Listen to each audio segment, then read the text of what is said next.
Namaskar everyone, I am Ojas Shankar from Team Edge IS, and as we all know that prelims 2024 is very near.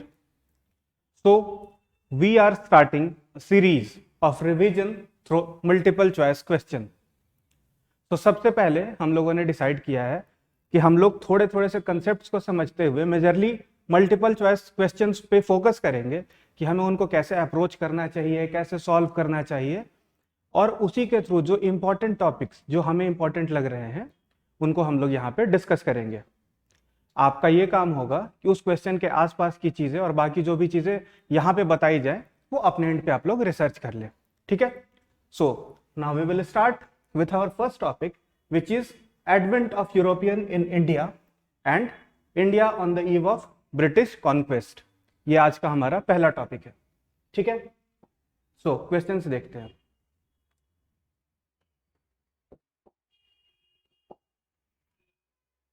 अगर हम लोग PYQ को analyse करें तो modern history का जो वेटेज है वो 8, 6, 7, इधर पिछले 4-5 सालों में 8, 7, 4 और 3 क्वेश्चंस आए हैं। तो अगर एवरेज देखा जाए तो हम लोग मान के चलेंगे कि 5 क्वेश्चंस पर ईयर आ सकता है। किससे? मॉडर्न हिस्ट्री से। और इन 5 क्वेश्चंस को छोड़ना हमारे लिए सही नहीं होगा, because the prelims is a cut throat competition in this days. So we will have to focus on each and every aspect from our limited resources. Limited resources, this is the most important thing, क्योंकि history ऐसा subject है कि हम लोग जितना घुसते जाएंगे उतना ज्यादा डेप्थ है इस सब्जेक्ट में। तो हम लोगों को देखना है कि हम लोग अपने लिमिटेड नॉलेज के साथ लिमिटेड रिसोर्सेज को पढ़ते हुए किस तरीके से क्वेश्चन को सॉल्व कर सकते हैं। Okay, so here we go with our first question. Consider the following factors. अब ये क्या है? ये ऑप्शंस को आप लोग पहले ध्यान से देखिए। ये ऑप्शन 2023 के पेपर में नहीं थे, बट दैट डजंट मीन कि आगे नहीं आ सकते हैं। अभी सीएपीएफ का पेपर हुआ था यूपीएससी का, उसमें इस टाइप के ऑप्शंस नजर आए हैं। तो हम लोग इसकी भी तैयारी साथ साथ करते हुए चलेंगे along with the new options. So the first question, English East India Company, unlike its counterparts, was controlled by a board of directors elected annually, which shareholder exercising considerable influence. दूसरा option, unlike Spain, Portugal and Dutch, Britain has never utilized the debt market to fund its war. Third and fourth. तो हमारे पास क्या है? ये 4 statements हैं। अब हमें क्या करना है कि हमें इसमें से कौन कौन सा स्टेटमेंट आता है, उस बेसिस पे हम लोग इस क्वेश्चन के आंसर पे पहुंचने की कोशिश करेंगे। सबसे पहली चीज, क्या ब्रिटिशर्स ने कभी फंड का डेप्ट मार्केट में यूज नहीं किया था? हमें क्या पता करना है कि सही है या नहीं ये स्टेटमेंट। तो क्या ब्रिटिशर्स ने नहीं किया था? अगर हम लोग स्पेक्ट्रम मॉडर्न हिस्ट्री की बुक पढ़ेंगे तो उसमें साफ साफ ये बात लिखी हुई है कि उन्होंने यूज किया था। ठीक है, तो ये स्टेटमेंट हो जाता है हमारा गलत। जैसे ही 2 गलत होगा तो option A eliminate, option D eliminate. अब हमारे पास बी एंड सी 2 ऑप्शंस बचते हैं।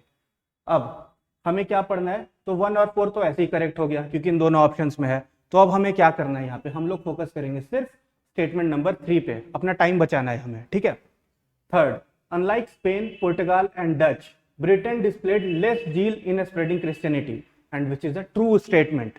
क्योंकि ब्रिटिशर्स ने रिलीजियस पैसिफिज्म की पॉलिसी अपनाई थी, वो लोग ज्यादा रिलीजियस मैटर्स में इंटरफेयर नहीं करते थे। That's why the answer will be B. आइए आंसर देख लेते हैं। Answer is B, 1, 3 and 4 are correct. आप लोग स्लाइड को पढ़ लीजिएगा, आपको डिटेल पता चल जाएगी। बाकी चीजें हमने डिस्कस कर ली। Second question, consider the following statement. अब इन स्टेटमेंट को आपको पढ़ना है। ये नए वाले ऑप्शन है जो 2023 में हमें नजर आए हैं।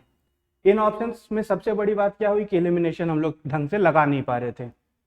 बट अब ये क्वेश्चन तो है, तो अपने नॉलेज बेस के हिसाब से हमें थोड़ा सा रिस्क लेना पड़ेगा, क्योंकि रिस्क फैक्टर हमेशा इन्वॉल्व रहेगा प्रीलिम्स के टेस्ट में। ओके, सो इस स्टेटमेंट को पढ़ते हैं और ये देखिए क्या पूछा जा रहा है, करेक्टली मैच्ड। ये इस पोर्शन को ध्यान से देखना है। कई बार क्या कंफ्यूजन होता है कि इनकरेक्ट होता है, हम लोग करेक्ट समझ के टिक कर देते हैं, तो वहां पे हम लोग नेगेटिव में चले जाते हैं। ठीक है, तो ये स्टेटमेंट पढ़िए, consider the following statements. Vasco da Gama was a Portuguese explorer. क्या वास्को डी गामा पोर्टुगीज था? बहुत बेसिक, हाँ था। Second, he arrived at Calcutta in May 1598। अब क्या वास्को डी गामा कलकत्ता आया था? अगर हम लोग देखें सिंपली, इतना तो पता है कि ये अगर अफ्रीका है, यहाँ केप ऑफ गुड होप है, ठीक है, और ये इंडिया है हमारा, इस रास्ते से आया था वो, तो कलकत्ता यहाँ पड़ता है, तो पहले यहाँ आएगा वो या यहाँ आएगा? ये चीज हमें याद रखनी है कि वास्को डी गामा यहाँ आया था, केरला के कोस्ट पे आया था वो, ठीक है। तो ये स्टेटमेंट हो जाता है गलत। और वो किसके साथ आया था? तो अब्दुल माजिद के साथ आया था। किसी भी रेफरेंस बुक में ये चीजें लिखी हुई हैं, काफी बेसिक क्वेश्चन है। The answer will be B. Okay, B. Now our third question, with reference to advent of Europeans in India, consider the following events। अब इन इवेंट्स को कंसिडर करना है। हिस्ट्री में क्रोनोलॉजी वाले क्वेश्चंस बहुत ज्यादा पूछे जाते हैं, ये एक बेसिक क्रोनोलॉजी है। अब जरूरी नहीं है कि इस टाइप की क्रोनोलॉजी, यही क्रोनोलॉजी पूछ दी जाए, बट अगर ये हमारे दिमाग में रहेगा तो अदर इवेंट्स को हम लोग अच्छे से कैलकुलेट कर पाएंगे अपने दिमाग में, इसलिए इसको अपने दिमाग में रखना जरूरी है। तो सबसे पहले पुर्तगीज आए थे, सही बात है, क्योंकि वास्को डी गामा अभी हमने डिस्कस किया। सबसे लास्ट में फ्रेंच आए थे, ये भी एक बेसिक नॉलेज है। कंफ्यूजन यहाँ होता है, डच पहले आए थे या डेन्स पहले आए थे, तो ये चीज हमें अपने ध्यान पे रखनी है कि डच जो थे वो ब्रिटिशर से भी पहले आए थे, ठीक है, डच ब्रिटिशर से भी पहले आए हैं। 1605 में डच इंडिया आ गए थे एंड ब्रिटिशर 1608 में आए हैं। दैट मीन्स सबसे पहले Portuguese, then Dutch, then British, then Danes, then French. Okay, this will be the chronology of Europeans who came in India. So here comes our next question. Question number 4. With reference to independent regional states that emerged in 18th century, consider the following statement.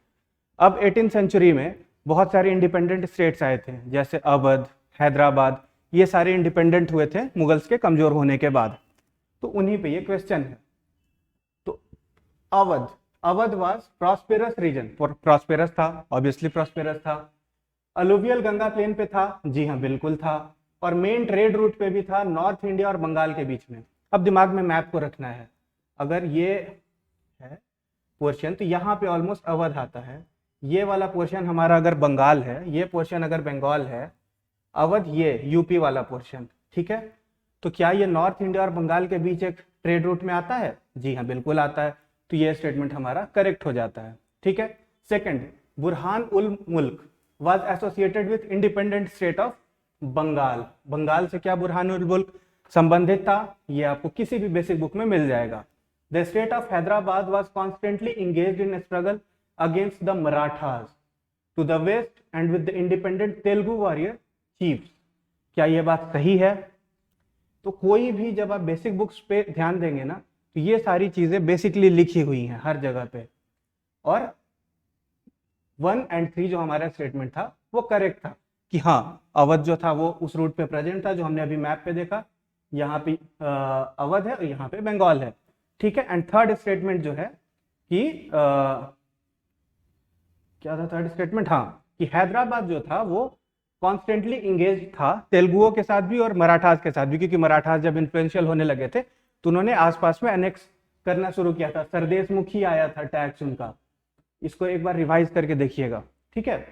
Sardesh मुखी क्या था, चौथ क्या था, लेकिन जो बुरहान उल मुल्क था वो सूबेदार अवध का था, ना कि बंगाल का था। तो यही चीज यहाँ ध्यान रखने वाली है कि जब हम क्वेश्चंस को पढ़ें तो हमें ध्यान देना है छोटी छोटी चीजों पे, कि सब जगह पे अवध की बात हो रही है, यहाँ पे क्या है, बंगाल है, तो वो गलत हो जाएगा। Okay, so our fifth question, consider the following statement regarding Portuguese rule. Portuguese rule कहाँ पे था? मेजरली गोवा के आसपास, ठीक है। Cartaz system was started by Albuquerque, ठीक है। अल्मेडिया ने सती को एबॉलिश किया था अपने रीजन में, और नीनो ने क्या किया था, पुर्तगीज इन्फ्लुएंस बंगाल में बढ़ाने की कोशिश की थी। अब देखिए, गोवा के आसपास जब पुर्तगीज थे तो क्या वो अपने आप को फैलाने की कोशिश नहीं करेंगे? हमें यह बात अच्छे से पता है कि बंगाल उस समय सबसे प्रॉस्पेरस जगह थी, और अगर बंगाल सबसे प्रॉस्पेरस जगह थी तो ऑब्वियस सी बात है कि वो लोग वहां से आगे बढ़ने की कोशिश करेंगे।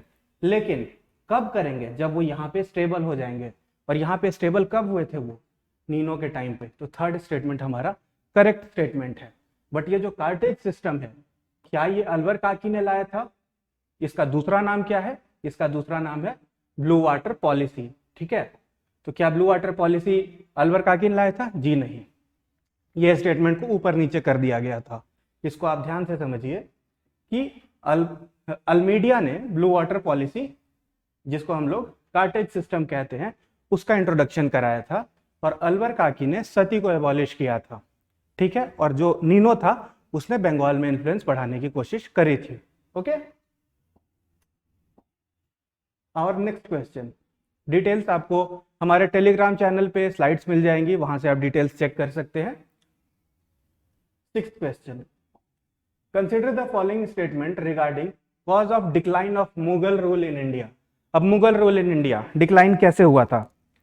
सबसे पहले औरंगजेब के बाद सारे वीक सक्सेसर्स हुए उसके, अलग अलग जगहों पे अलग अलग विद्रोह होने लगे, इकोनॉमिकली उन पे प्रॉब्लम आ गई, विदेशी आक्रमण हुए, जितनी भी निगेटिव चीजें हो सकती हैं, अगर हमने नहीं भी पढ़ी हैं तो भी निगेटिव चीजों को अपने दिमाग में लाना है कि कोई भी एम्पायर क्यों खराब होगा सक्सेसर के वीक होने से।